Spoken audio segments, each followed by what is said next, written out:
explode no espaço, tudo se move em linhas retas. E continua em linhas retas. Mas nada no universo se move em linhas retas. Tudo tem momento angular. Significa que está a rodar constantemente. A Terra gira em torno do Sol. O Sol gira em torno da galáxia. Sim. As galáxias em torno de outras galáxias. Tudo está às voltas. Como se resolve este problema? Há apenas uma solução.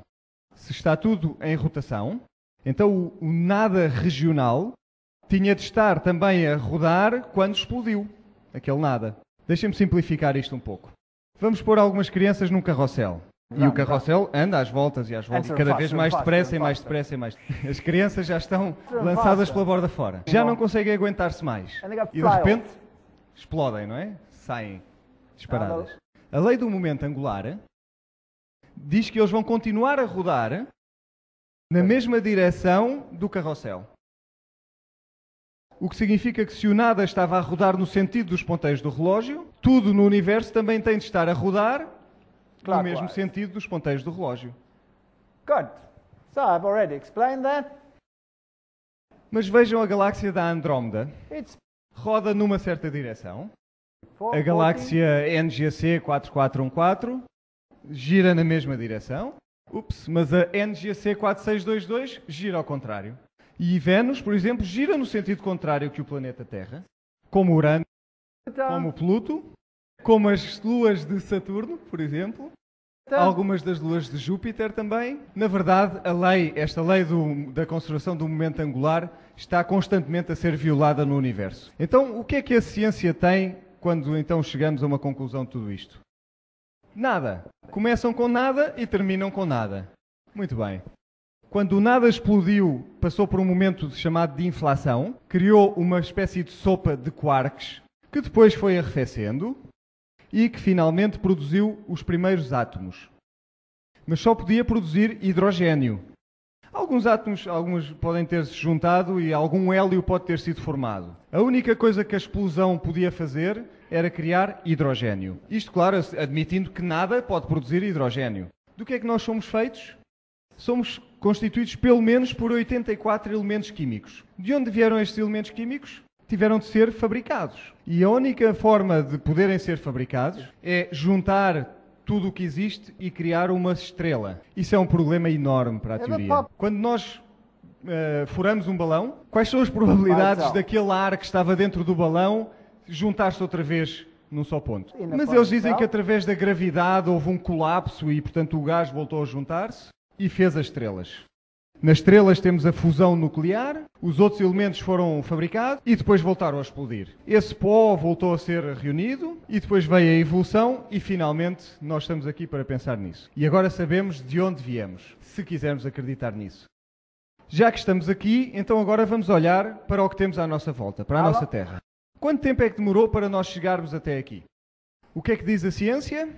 Milhões e milhões e milhões e milhões de anos. Todos fomos crianças em algum momento no passado. As histórias de crianças começam com era uma vez, há muito, muito tempo. E depois então vem um conto de fadas. Estes contos de fadas são verdade ou são ficção? Ficção, obviamente. Deixem-me perguntar de outra forma. São verdades ou são mentiras? São mentiras. Portanto, todas estas fantasias começam era uma vez, há muito, muito tempo, há milhões de anos. Será possível que a ciência possa ser também uma destas histórias para crianças? Com certeza que não. Eu não estou a querer libertar-me da ciência. Ciência é um facto. Eu posso estudar um organismo, posso estudar o seu ciclo de vida, posso estudar o que eu quiser. Posso estudar a capacidade de metais e elementos, as características desses elementos e as forças. Isso é a ciência. Eu estou a falar da teoria das origens, que às vezes as pessoas confundem com a ciência. Dizem-nos que a Terra é constituída por camadas geológicas que têm milhões e milhões de anos, que nestas camadas temos fósseis e que estes fósseis evoluíram ao longo do tempo e que eventualmente e no final chegamos ao homem. E que cada vez estamos a ficar melhores, a melhorar. Em nenhum momento este processo foi interrompido. ou destruído, de forma a que se tivesse de começar outra vez tudo do princípio. E, portanto, nunca houve uma destruição universal em nenhum momento. Talvez tenham havido destruições locais, mas nunca algo universal. Será que é assim ou será que é diferente? Eles dizem que tudo tem milhões de anos. E eles provaram que tudo tem milhões de anos. E vão mostrar-vos as datações baseadas em métodos radiológicos. Isto é verdade ou é mentira? Vamos então olhar, investigar um pouco estes métodos de datação. Vamos imaginar que isto que está na minha mão é uma rocha. Se eu a abrir, se a quebrar para abrir, será que tem um relógio lá dentro? Não. Portanto, não há nenhum relógio lá dentro. Mas se não tem relógio, como é que eu ponho uma data sobre esta rocha? Bom, na verdade, eu só posso fazer a datação de algumas rochas. Tenho de ter alguns elementos químicos na rocha que só se encontram, por exemplo, em rochas vulcânicas. Vamos falar do método de datação baseado no urânio e no chumbo. Se eu quiser saber a idade desta rocha, envio-a para um laboratório, medem quanto urânio é que está nesta rocha e quanto chumbo está nesta rocha. E depois dizem, o urânio vai decaindo ao longo do tempo e dá origem ao chumbo. Portanto, se houver muito chumbo comparado comparativamente com o urânio, então a rocha é muito antiga. É desta forma que funciona. Portanto, não há nenhum relógio lá dentro. Estão a medir concentrações de dois elementos químicos. E podem fazê-lo de uma maneira extremamente precisa. Será que isto faz da rocha um bom relógio? Há algo que temos de assumir, ter uma premissa. Temos de admitir que a taxa de decaimento e as vidas médias dos elementos químicos se mantiveram constantes ao longo do tempo. É como acontece com o nosso relógio. Temos de assumir que ele está sempre a mover-se na mesma velocidade durante todo o tempo, porque senão é inútil.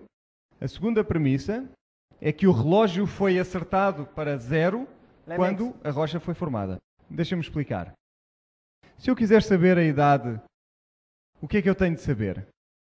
Tenho de saber quando nasceu. Portanto, para saber a idade de qualquer pessoa nesta sala, eu tenho de saber quando é que nasceram. Será que estava aqui alguém há milhões de anos quando esta rocha foi formada? Não.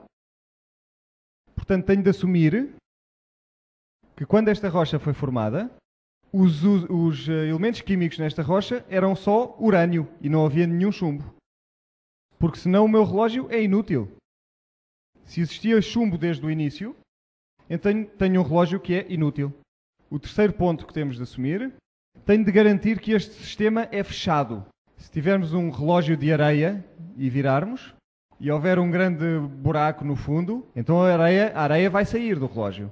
E o relógio torna-se inútil. E se houver um buraco na parte de cima e houver areia que vai caindo de cima, estas três premissas nós temos de admitir, de assumir. Vamos olhar para a primeira. Será verdadeira? A resposta é não. E mesmo quando há uma mancha solar, as taxas de decaimento mudam. A segunda premissa deve ser fácil de testar. Vamos até ao Hawaii. Há lava que está a sair do chão a cada momento. Apanhamos uma amostra. O que é que deve estar nesta amostra? Zero. Enviamos para o laboratório. O que é que diz no laboratório que tem de chumbo? Pois às vezes a data desta lava, pelo laboratório, diz que são centenas de anos, mas muitas vezes milhões de anos. Portanto, o relógio não estava a zero quando este material foi formado. Será que o chumbo pode desaparecer das rochas? A resposta é sim. Já ouviram falar da poluição pelos elementos químicos pesados? Vem dos elementos químicos que vão escapando, vão saindo das rochas. Se tiver duas camadas e chove na camada de cima, a rocha é porosa, a água vai se infiltrando e chega à camada de baixo. Se eu conseguir ir dissipando algum do chumbo da camada de cima, para onde é que ele vai? Para a camada de baixo. Depois envio esta rocha da camada de baixo para o laboratório. Tem mais chumbo do que a camada de cima, a rocha de cima. O que é que eles vão dizer-me? Que é mais velha, que é mais antiga a camada de baixo. Portanto, tenho um relógio que não mantém a hora, não está acertado. Tenho um cronómetro que não para quando eu carrego, mas começa onde ele quer começar, nunca no zero. E não tenho garantia de que ele vai ser preciso na sua medição do tempo. Portanto, mesmo que eu consiga medir muito precisamente estas quantidades, quão bom é o meu relógio? É inútil. É patético. Portanto, que idade é que tem esta rocha? Eu vou dizer-vos qual é a idade da rocha. É relativo. É relativo ao nosso paradigma. querem acreditar que tem 6.000 anos, quem é que vos vai conseguir provar que não tem? E se quiserem acreditar que tem 600 milhões de anos, quem é que vai conseguir provar-vos que não tem? Portanto, não nos deixemos intimidar pela ciência. E vamos avançar um pouco mais.